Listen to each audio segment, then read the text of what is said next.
Chapter 22. There's nothing like a dream to create the future. Victor Hugo. Running in the winter morning twilight, I leap a mossy rock, then bound across a half-frozen brook. The water babbles softly in the quiet of the frost-shrouded forest. An owl hoots from the old tree as I practice Indian running, eyes following the contours of the trail ahead, while relying on my feet to sense the terrain they are crossing. The trick is to be light-footed, to just allow the soles to touch the ground before leaping forward. It is a joy to run through the forest in the pale lunar light. I catch glimpses of the full moon between the tall pines and redwoods. Overhead, a squirrel scrambles across a branch, creating a tiny cascade of falling snow crystals. Several minutes later, the tree canopy begins to thin as the trail opens onto Sunset Lake. The broad shoreline wears a sparkling mantle of ice, and on the still water, a mallard duck paddles slowly with moonlight dancing in its wake. Following the trail around the lake, I cross onto a dirt road. It is so wonderfully silent here in the mountains. I listen to the crunching sound of my feet on the frost, then abruptly hear a rumbling roar rushing through the woods. Twin orbs of blinding light careen around a corner, then a huge logging truck hurls by just feet away. Trailing in its wake, a cloud of dust and debris flies stinging into my face. Digging grit from my eyes, I stare after the offending truck. In less than 5 minutes, I dodge another speeding truck with its cargo of lifeless trees, then run onto a small rise where the forest unexpectedly ends.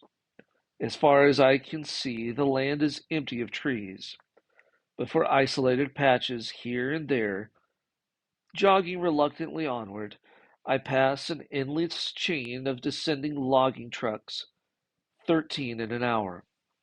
It is difficult for me to realize that the devastation of the forest is a willful act.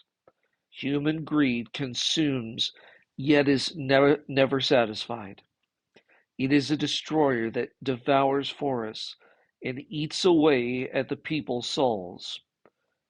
Staring at the ruined landscape, I realize that the forest and its animals are defenseless against greed, which is exactly why the Lord tasks us with caring for all the living things of the earth, great and small. Obviously, I have to harvest lumber to build our homes and to make furniture, but we can do it without destroying the whole forest through selective logging. In some areas, it is productive to create tree farms. We can also reduce the need for tree pulp if we care enough to recycle paper products, and some people are doing much more. Retracing my path back down the mountain, I soon see the tiny forest where my run began. Nestled among its trees is a Christian youth camp. Initially, it was a single person who first thought to save this tiny grove. It soon became a project that involved a whole church congregation. Through donations and hard work, many families spent years laboring together to buy, then care for this isolated patch of forest. From their endeavors, a legacy is born that will pass as a living inheritance to their children and to their children's children. These woods are a testimony that one dedicated person can always make a difference, particularly when his or her dreams are shared with family and friends. Gratefully re entering the forest, I inhale the woodsy fragrance of the towering trees. At the babbling brook, I startle a doe and her fawn drinking. For a moment, they stare with large, innocent eyes, then bound into the woods.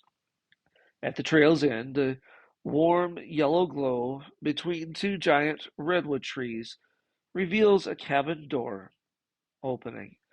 Laughter lures me inside.